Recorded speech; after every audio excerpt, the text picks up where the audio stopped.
So when I say that the nation of Israel is created, chosen exclusively to perform genocide of other peoples, I mean that. I mean that literally the way the Bible means it. And we have to understand the interpretation that the Bible offers for who Israel is and who their God is. I'm not talking about our Father. Our Father has not chosen Israel to conduct genocide of other peoples. We're talking about Yahweh, their God. And the Israel that we're talking about is not the racial Israel that you have in your mind imagined with a black round-rimmed hat, the round glasses, the beard, the curly locks, chanting at the Wailing Wall. That's not the Jewish person that we're talking about.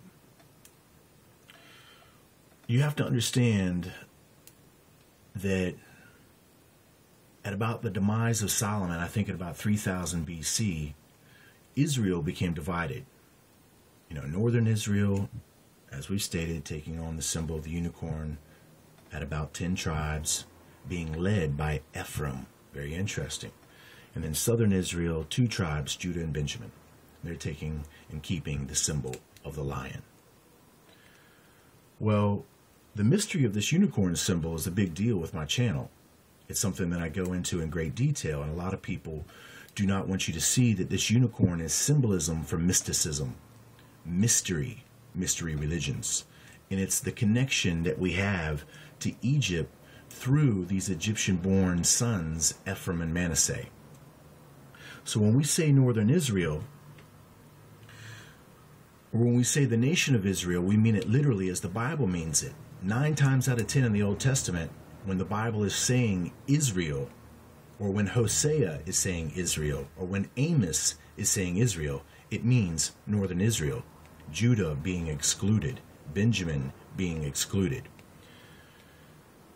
And more often than not, we're not just talking about northern Israel itself, we're talking about the leader of northern Israel, who has been given the name Israel itself. We're talking about the tribe of Ephraim. And this is where it's going to get interesting. This is where you'll see how this connects to these Sumerian gods and how this business of this Sumerian record has gotten into this Hebrew theology. So, to understand about Ephraim becoming the leader of Israel, the first thing you have to know is that Ephraim and Manasseh are not a part of the original 12 tribes. They are adopted in, and you can find this out in the book of Genesis, I think at about chapter 10. Jacob, as you should know, is the father of Israel. Jacob is Israel, who by the narrative is stated to have 12 sons. One of these 12 sons is Joseph. Joseph is the father of Ephraim and Manasseh. But the catch is that Ephraim and Manasseh were born to Joseph while he was in Egypt. And their mother just so happened to be of Egyptian priestly royalty. She was the daughter of the high priest On.